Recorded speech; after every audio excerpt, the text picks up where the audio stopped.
Friday.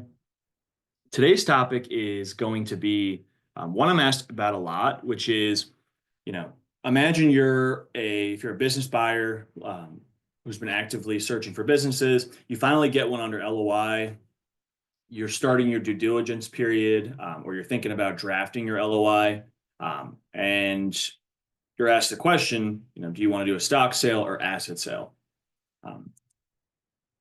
And you say, I don't know. I never really thought about it, or what are the differences? These are questions I get asked a lot. There are significant tax implications, and there are certain nuances of which selection you should do and why, based on if you're a buyer or a seller. There's also another nuance with a 338H election. I won't overload you with information, but really what we're going to unpack in this quick 30 minutes or 45 minutes is some of the key differences between asset and stock sales and how to choose the right deal structure. Before we kick off, would like to just see kind of who's in the crowd.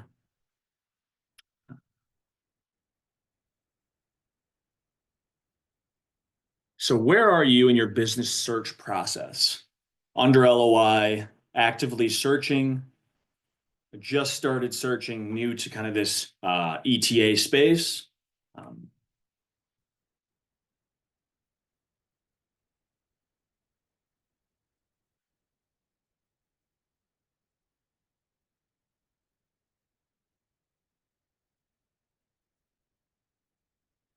All right, so I'll share some results. Looks like we have a good mix. We have 2 people under LOI. Congratulations. It's definitely something to be proud of, but there's a long way to get to the closing table. Actively searching and then just started searching. So welcome. Gonna do one more just to see one more question. So what is the preferred structure for buyers?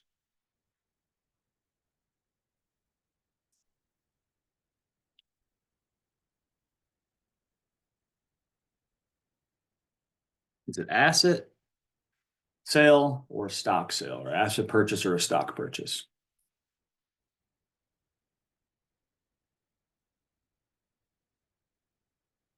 There is only one hypothetically correct answer. There may be some differences, but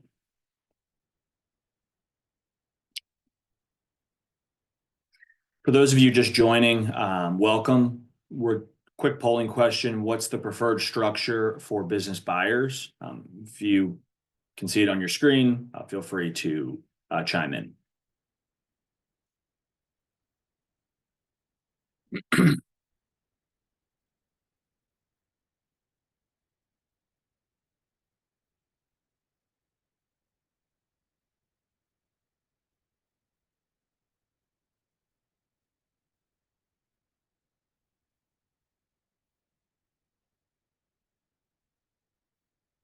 And end the poll. So 9 of you, in my opinion, got it right. The preferred structure for buyers is an asset sale. And the reason why, we'll get into it a little bit later today, is you get a tax step-up basis for the assets and liabilities you purchase. The challenge is a seller in an asset sale often is burdened with double taxation. So they often will either be informed of this during due diligence, or they may notice ahead of time. So that's why they want to do a stock sale. So thanks for participating.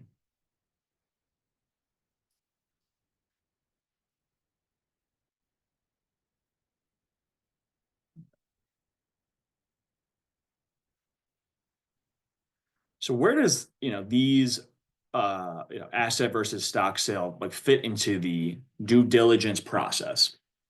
I highlighted the initial discussions, and I'll do my best to see if I can zoom in. There we go.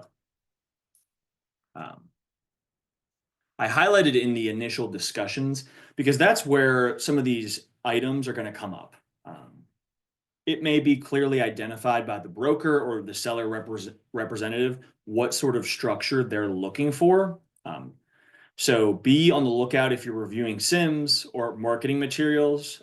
I know some brokers in their templates do a pretty good job of stipulating the type of structure and sort of as like a take it or leave it. More often than not, if it's in there, it's going to be because they want to do a stock sale because of the favorable tax treatments.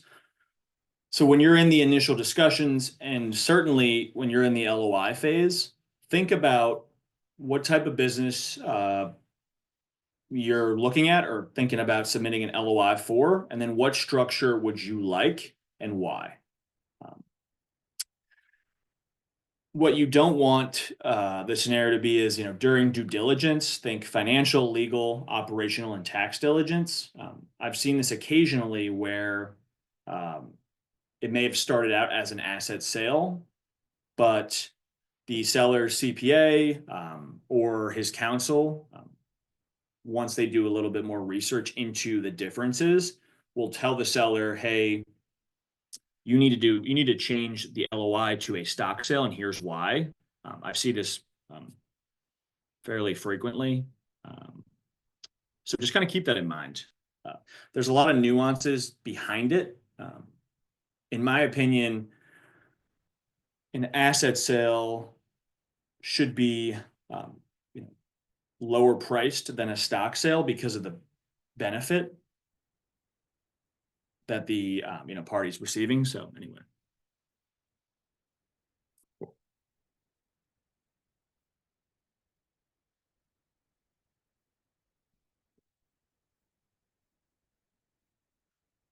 So let's kind of unpack the differences. And we're going to cover a couple bases and then double back to this. But if we think about asset versus stock sale, really the items to kind of think about are the benefits for the buyer. So US buyers, most of this audience you get a tax step-up basis for the assets and liabilities. The buyer agrees to buy from the seller. These assets may take up, you as a buyer hand select the assets you'd like to buy, think machinery, equipment, inventory, real estate, et cetera. In a stock sale, you're really just buying the shares, whether it's 100% of the existing company, and you're just assuming ownership of the assets, liabilities, whether it be tangible, think machineries, et cetera, or the intangibles, things like the company's name, the employees, some of the SOPs or systems and processes they have in place that aren't tangible assets.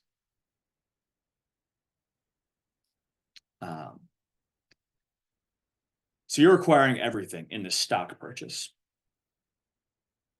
The stock purchase is single taxation for the taxes paid by the seller. This is very advantageous and why most sellers will prefer it.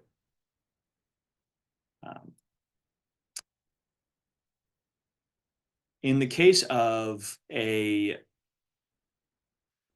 338H10 election, effectively the sale is treated as, for all intents and purposes, the buyer purchases the target stock, but for tax reasons, it's treated as an asset acquisition. So it's kind of a win-win scenario. So the buyer gets the tax step-up basis for the assets and liabilities, and the seller is only subject to that single taxation. This is a newer election, which was established in these transactions and the way you can structure it. I will say there are a few nuances to being able to be eligible for this. The seller, so if you're a buyer, the company you're trying to purchase must be a U.S. corporate subsidiary of a parent company or an S corp. In other words, if you're looking at a company and they're an LLC, this election is not going to be applicable. Um, Additionally, the buyer um, must make the QSP election, which has several implications and terms you have to follow in order to be eligible to make this qualified stock purchase election. Things like a 5-year hold period, etc. If you're thinking about doing the 338H10 election, I recommend speaking with an M&A attorney or someone who's familiar with the structuring, tax structuring experts, etc., to best navigate.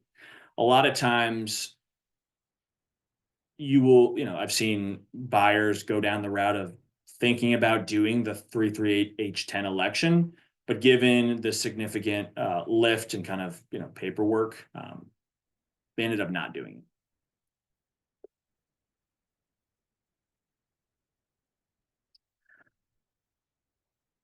So if we think of, the asset purchase versus stock purchase in terms of like actual dollars, if a sale, if we put on the hat of a seller, if the sale price was $100, the seller, after paying taxes, would likely receive, $80 or $75 because of that single tax, call it 25%.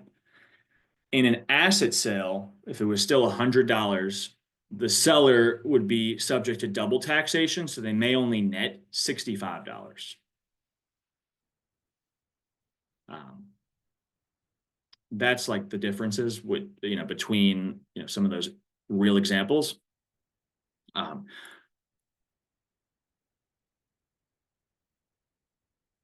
On the and in terms of how we think about a lot of the elements, whether it's buyers or sellers, a lot of it has to do with taxes and the way you're amortizing. So just kind of keep that in mind. We're going to walk through a couple examples, and then I'll take some Q&A after.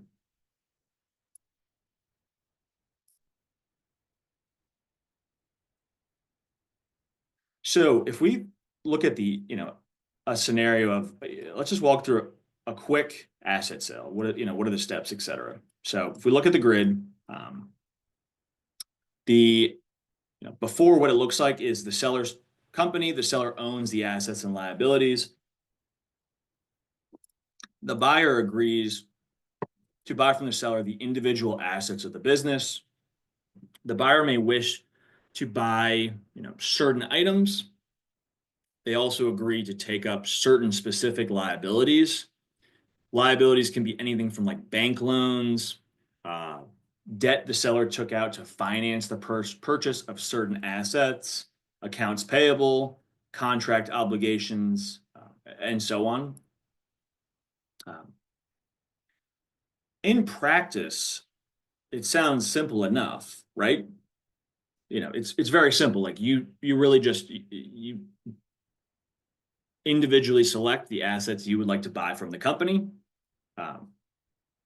You also take on some of the liabilities specifically identified, and then you, with your new established corporate entity, will transfer those assets and liabilities selected and move them over to the new entity.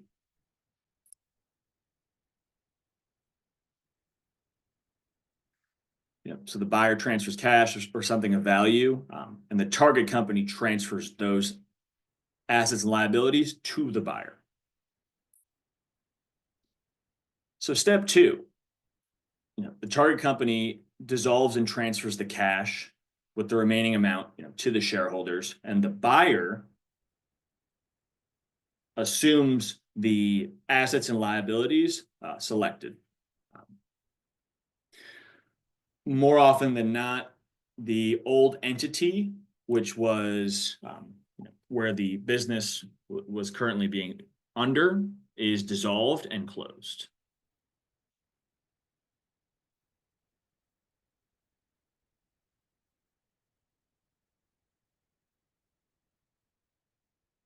A alternative method is, instead of transferring the assets directly to the buyer may have a subsidiary company it controls, and the assets and liabilities are transferred to the subsidiary instead. So really, after, it's the buyer, as seen on the right, the corporation owned by the buyer, and then the assets and liabilities sit underneath that corporation owned by the buyer. Without overcomplicating things, this is kind of how it works, but there are certain nuances around it. Some of the advantages of an asset acquisition, the buyers can avoid purchasing unwanted or unneeded assets and avoid picking up certain liabilities. If there is risk of unknown liabilities, this may be an option you choose to do, because it really just limits the risk of undisclosed liabilities, given you're just buying the assets of the company. As kind of talked about, the buyer, there's better tax treatment. The buyer can receive a step-up cost basis in the acquired assets to reduce their taxable income when they do later sell. Some of the disadvantages, failure to buy sufficient assets. So a buyer may fail to purchase all the assets needed to run the business. And this could really be because they don't know exactly the specifics around what they need for the company. In that case, they would either need a cash injection to purchase new assets, or maybe return back to the old seller to buy some of these in order to keep the business running as needed. Those are some of the disadvantages, which is why often stock sales are cleaner in terms of paperwork and what you're buying. So that's just something kind of to think about.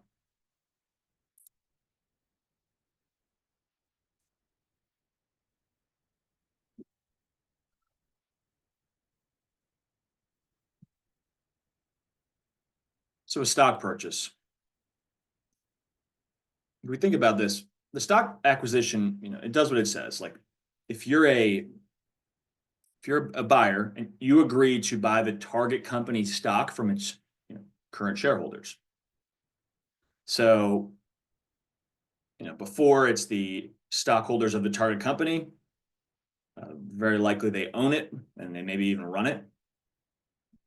You, as a buyer, will be will be giving them cash in exchange for the right for these shares of the company to assume ownership.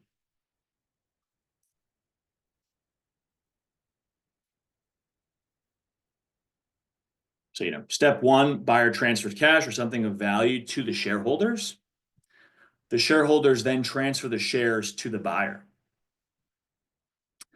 When the shares are transferred to the buyer, the target shareholders are no longer the owners of the company.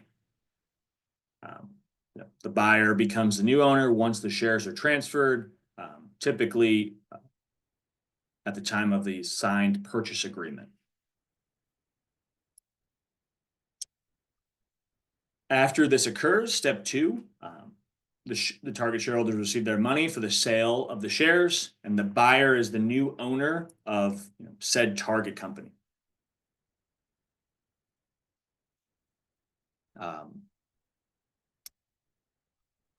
In general, a stock purchase is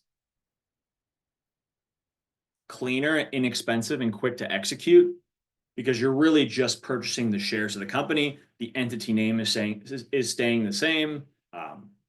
It's a clean break. In an asset sale, since you're establishing a new entity, it's complex and time consuming. Each asset needs to be valued and then transferred over. Additionally,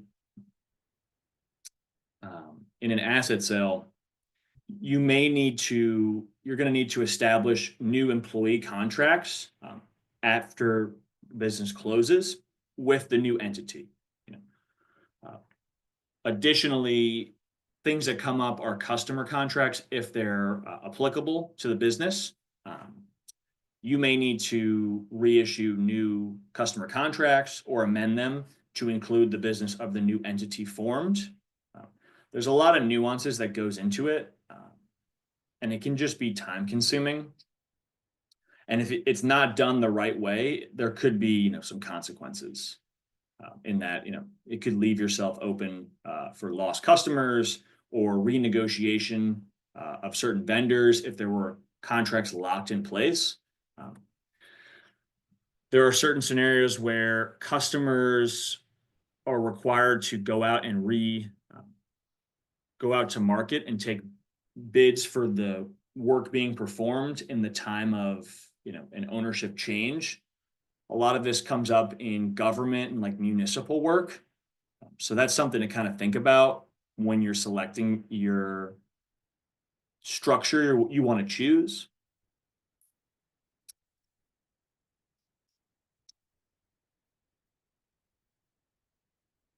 Typically,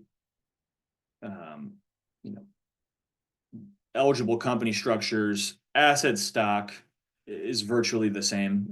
In ETA self-funded independent sponsor deals, both are selected. I do see a lot more stock purchases given it's a benefit to the seller, and that's some negotiating power they may not refuse to give up. The 338H10 election is favorable given it's a win-win for both parties if you're able to qualify based on the corporation and complete the items needed to be eligible for that qualified stock purchase.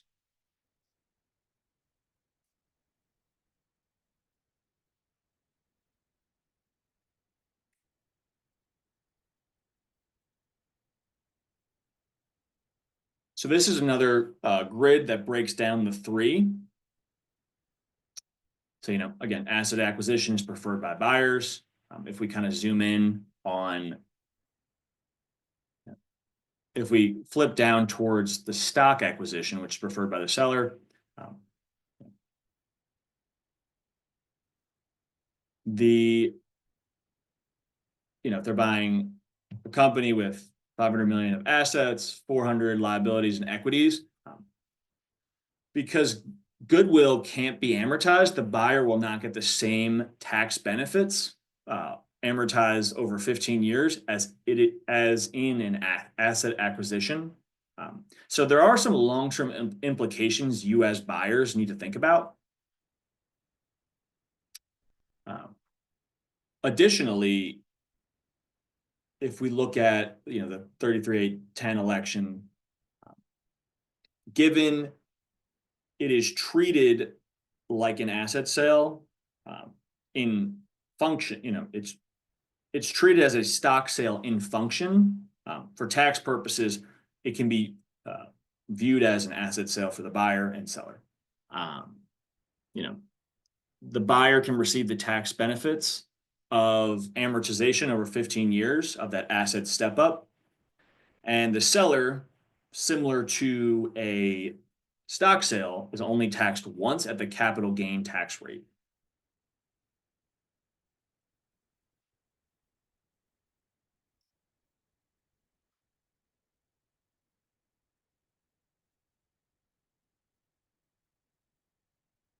A couple more things to think about for a stock acquisition. The buyer advantage. It's easier for a buyer to carry on the operations of the target company, given there is no entity name change. You don't need to do new employee agreements, etc.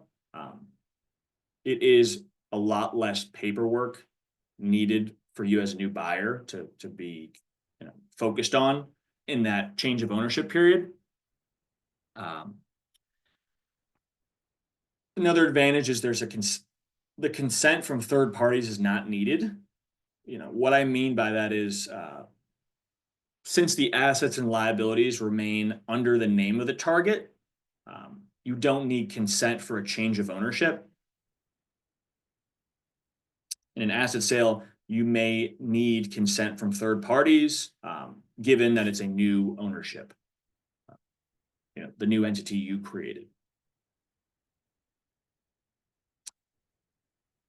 Better tax treatment for the sellers. Any gain recognized in the transaction is typically taxed one time at the capital gains rate for federal tax purposes, compared to an asset sale for the sellers will be double taxed. The few other things to think about. Disadvantages of stock acquisition. Given that you're purchasing shares of a company, you may need approval for the other shareholders if this is applicable. What do I mean by that?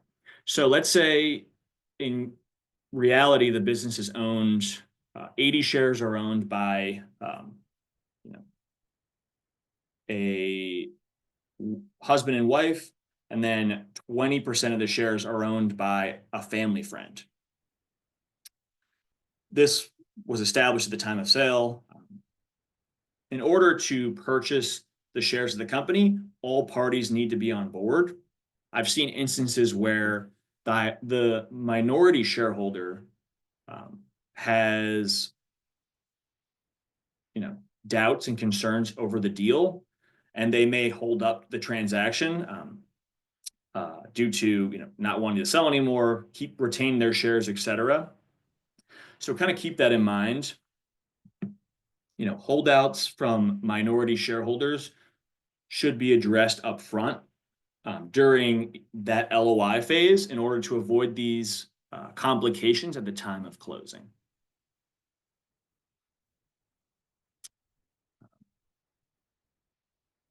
The buyer, gets less favorable tax treatment.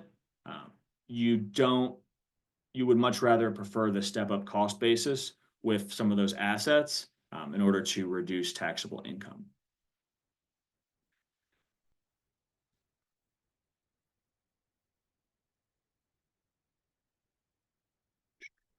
Let's see what else we have.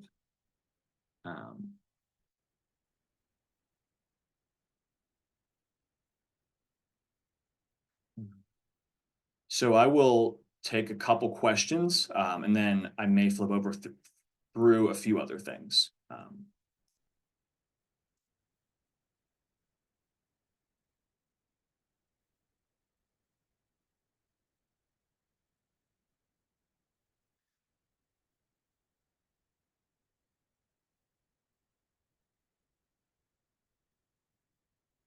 Yeah, so the first question we got is, so in terms of the taxes, what's being double taxed is the total sales price. So you have to pay a tax. If we think about an asset sale, you're being taxed at the federal level on the capital gains rate, and then you're being taxed at the personal level. Double taxation. If we think about when you sell stocks, you are taxed at the capital gains rate. That's the difference, is that you're just taxed twice.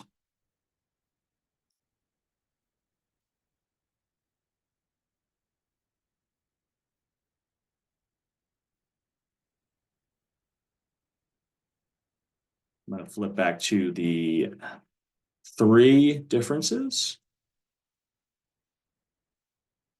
Yeah, so this is a good sheet if you'd like to take a picture of it. I think this is a good job breaking it down. Again, double taxation paid by the seller, taxes on the purchase price minus the fair market value and the shareholder proceeds, versus the single tax the shareholders pay capital gains tax on the monies received.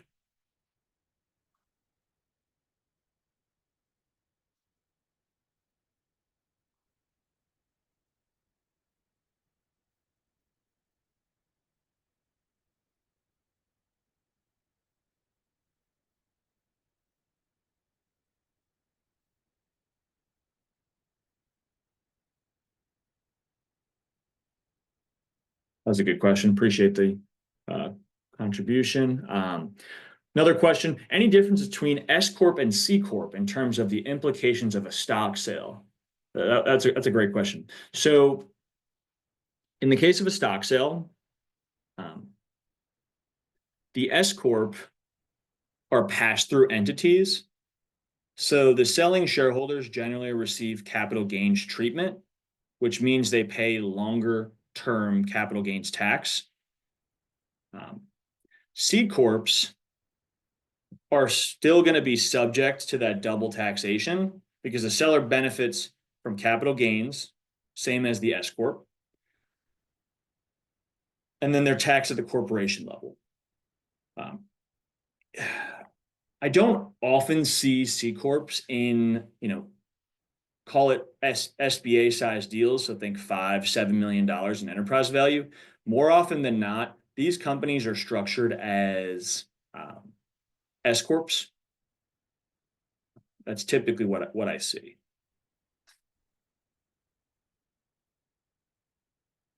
So really, the key takeaway is the sellers benefit from that capital gains treatment because typically they'll be sitting at that S Corp level.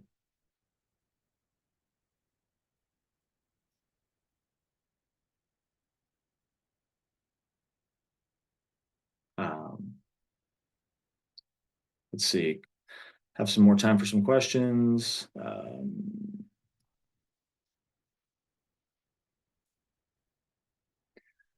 Another question was, what are the biggest risks to watch out for when doing a stock purchase, considering you will take over the liabilities? So at the time of the purchase agreement, your M&A lawyer will draft up a reps and warranties, basically to have the seller commit to certain,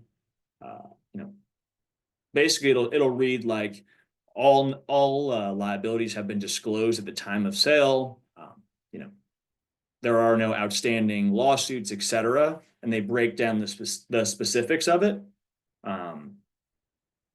The risks really in the stock sale is a significant liability that's undisclosed. This can be mitigated in the purchase agreement to protect yourself, but a lot of these risks should be identified during due diligence, whether it's legal due diligence, financial due diligence, the liabilities of the company, the outstanding lawsuits and litigation is something that I often ask when I conduct my financial due diligence and quality of earnings. And these facts are presented to you as the buyer as you head into the purchase agreement. So hopefully that was helpful.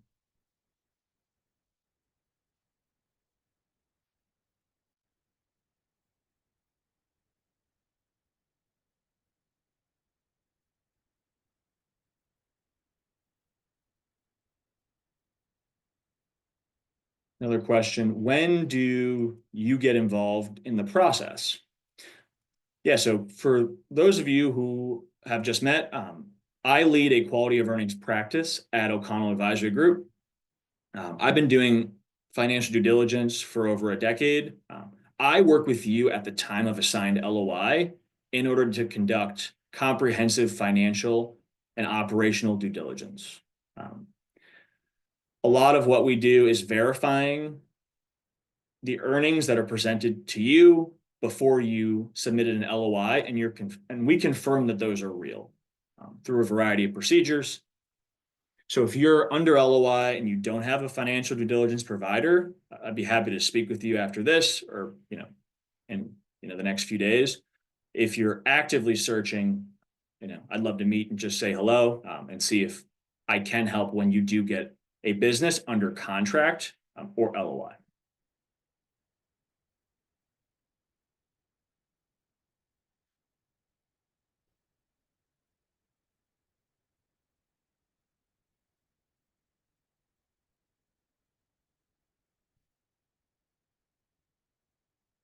Let's see, plenty of time for more questions.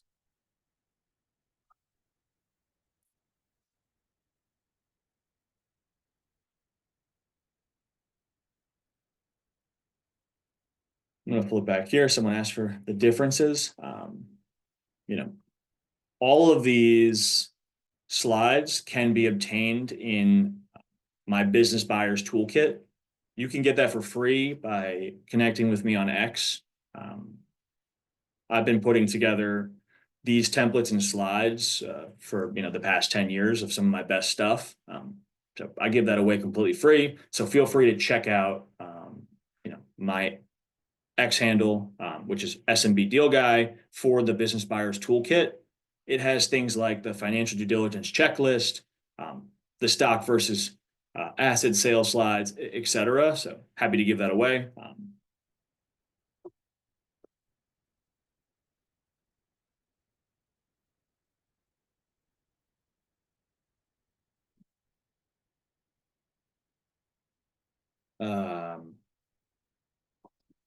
Another question: how do you handle a situation where you want to do an asset sale, but the seller is adamant about a stock sale?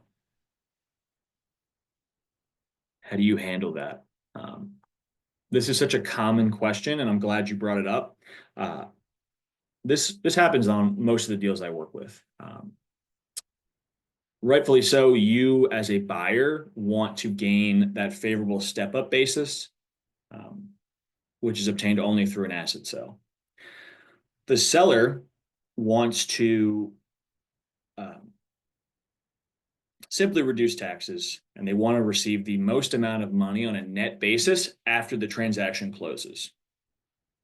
More often than not, I see buyers conceding and doing a stock sale. What I would recommend is conducting a side-by-side analysis of their net benefit and effectively reducing the total purchase price. If it was originally an asset sale to a stock sale, you would actually have a lower purchase price because they're receiving a tax benefit.